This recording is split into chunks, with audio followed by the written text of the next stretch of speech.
आज की वीडियो में जानेंगे कि मालहून खातून कब और कैसे वापस आएंगी और बाला खातून के साथ क्या नया मोड़ आने वाला है। वीडियो को आखिर तक जरूर देखें, अहम अपडेट आपको हैरान कर देंगी। इस वक्त तारीख के मुताबिक वालदा सुल्ताना मालहून खातून थी। यही वजह है कि लोग डिमांड कर रहे हैं कि मालहून खातून का किरदार वापस लाया जाए। वो क्यों वापस नहीं आई?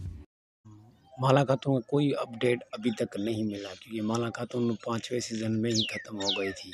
मगर ये लगता है कि छठे सीज़न में तो इसकी दोबारा एंट्री नहीं होगी, क्योंकि बाला खातून काम चला रही है।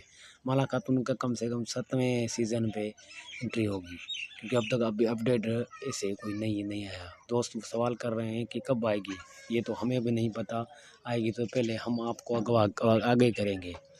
और कैसे लगी मेरी वीडियो, पसंद आए तो सब्सक्राइब कमेंट करके बताना कि पसंद आई है मेरी वीडियो।